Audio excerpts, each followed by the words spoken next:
Bon matin tout le monde! Aujourd'hui, pour la capsule thématique, on va parler de la stigmatisation chez les jeunes en lien avec la santé mentale. Donc, je me nomme Jessica, je suis intervenante chez Oasis Santé mentale à Granby. Chez Oasis, on soutient les membres de l'entourage d'une personne qui souffre de maladie mentale.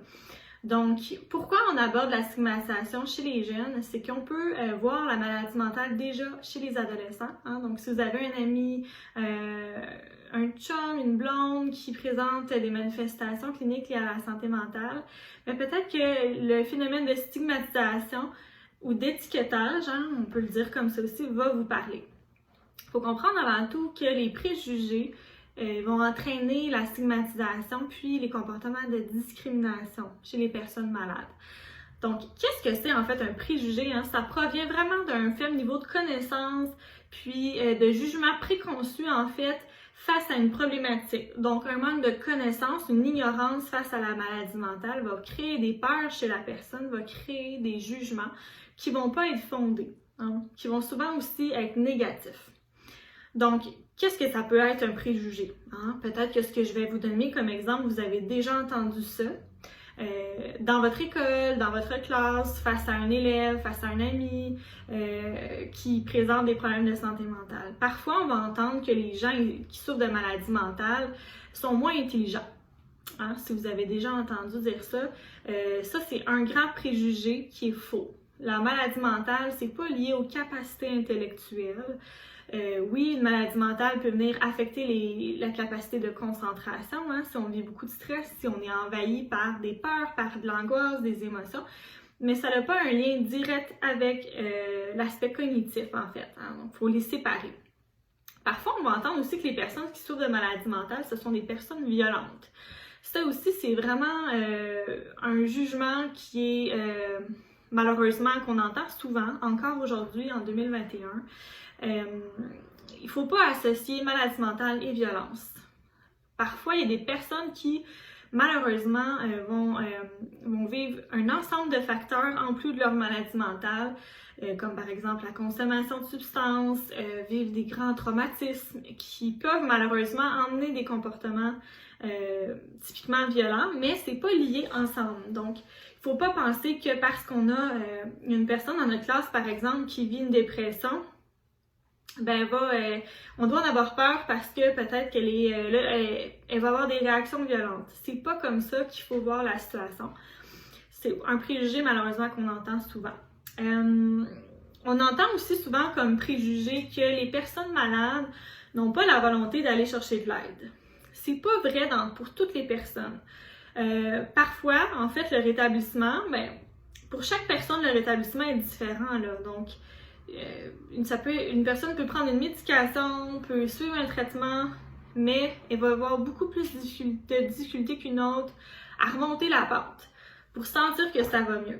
Donc, des fois, on va se dire, cette personne-là, elle manque l'école, on entend que ça va pas mieux, elle écrit des choses bizarres sur les réseaux sociaux, elle a pas l'air d'aller mieux, coudonc, elle s'aide pas. Mais peut-être qu'au final, on n'a aucune idée de ce qui se passe, puis peut-être que cette personne-là, elle prend une médication et elle essaie d'aller chercher de l'aide, puis c'est juste plus difficile pour elle de se rétablir.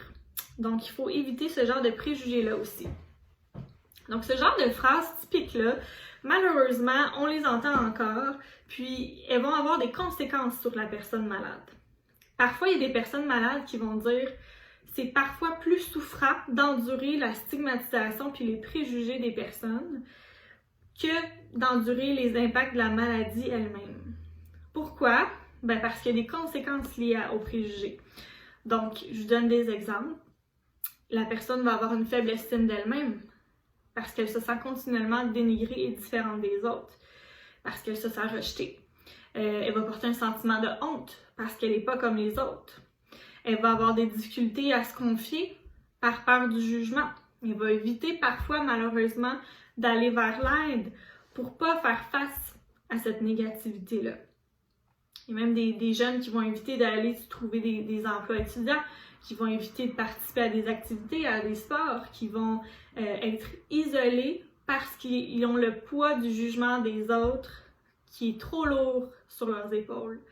Puis ces conséquences-là, malheureusement, on va dire, ben, elles sont juste sur la personne malade, mais non. Elles peuvent aussi être ressenties, être vécues par les personnes de l'entourage de la personne malade. Donc, si, par exemple, tu as un ami, tu as un amoureux, amoureuse qui présente une maladie mentale, qui subit de la stigmatisation, ben, c'est très possible que toi aussi, tu subisses les conséquences liées à ça. Parce que tu peux vivre un sentiment de honte, toi aussi, quand tu entends les jugements des autres. Parce que tu peux aussi t'isoler, parce que tu peux avoir peur de te confier aussi pour aller chercher de l'aide pour cette personne-là. Puis là, je nomme un ami, un camarade de classe, un amoureux, mais ça peut aussi être ton frère, ta sœur, ton parent. C'est pas si facile que ça, ni pour la personne malade, ni pour les membres de son entourage. C'est aussi certain qu'il faut comprendre que les préjugés, ça peut se travailler. En fait, on vise à les évincer, on vise à les faire tomber. Comment on peut faire ça?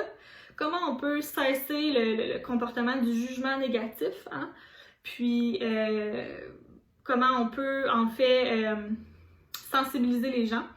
Mais c'est aussitôt qu'on entend quelqu'un faire un commentaire, comme les exemples que je vous ai nommés, la maladie fait en sorte qu'une personne est moins intelligente ou est violente, ou ils veulent pas aller chercher de l'aide, des choses comme ça. Mais quand on entend une personne dire des propos comme ça, c'est important d'intervenir, hein? Puis d'expliquer à la personne, peut-être que tu sais pas tout de cette situation-là, peut-être que tu connais pas la personne, puis que ce que tu dis là en ce moment, c'est un jugement qui aide pas la personne, puis qui va faire en sorte de l'aggraver sa situation possiblement. Donc d'expliquer ce que c'est vraiment la maladie mentale, puis que c'est un état de bien-être qui est altéré, puis que personne qui est à l'abri de vivre ça, hein, parce que ça c'est vrai, c'est un fait, personne n'est à l'abri de vivre ça, peu importe l'âge, la classe sociale, la culture. Il faut vraiment être plus sensibilisé, puis il faut venir tout de suite nommer les conséquences que ça peut faire vivre d'avoir des paroles de jugement préconçues. L'ignorance aussi, ça fait vivre la peur, hein? Donc suggérer plutôt aux gens, va donc t'informer à cette personne-là, va donc créer un lien avec la personne, va tenter de faire connaissance avec elle, puis va lui poser des questions. Peut-être qu'après ça, tu vas en avoir moins peur, puis tu vas moins avoir tendance à l'éviter, puis à la rejeter, cette personne-là. Donc, il ne faut pas avoir peur de rectifier les faits. Parce que, comme j'ai dit, n'importe qui pourrait vivre ça dans votre entourage aussi sans que ce soit vous. Donc, il faut faire attention, puis il faut être... il faut penser à l'impact que ça a sur l'autre personne, nos jugements. Donc, très important. Donc, la stigmatisation, en fait, hein, c'est vraiment un comportement qui va venir classifier, finalement, un groupe de personnes qui ont une particularité distincte. Là, je parle de santé mentale aujourd'hui, mais ça peut être d'autres types de groupes. Puis, on sait que la classification ou le phénomène d'étiquetage, hein, de dire cette personne-là, parce qu'elle souffre de schizophrénie, elle devient la schizophrénie. Non, cette personne-là est un individu avant tout, elle a des qualités, elle a des défis, elle a une personnalité, elle a des couleurs. Elle n'est pas sa santé mentale, elle n'est pas sa maladie mentale. Donc, très important de garder ça en tête en tout temps. Puis, je pense qu'on va avoir un avenir meilleur si on est capable de faire tomber les préjugés et la stigmatisation, de retirer les étiquettes, puis de voir une personne pour son entièreté. C'est le message que je veux vous transmettre aujourd'hui. J'espère que ça vous a parlé. N'hésitez pas à appeler chez Oasis si vous avez besoin de soutien. Vous êtes un jeune qui a un ami, un membre de votre entourage qui pourrait souffrir de préjugés, de stigmatisation. Vous avez besoin de ventiler, vous avez besoin de conseils. Appelez-nous, on est là. Bonne journée!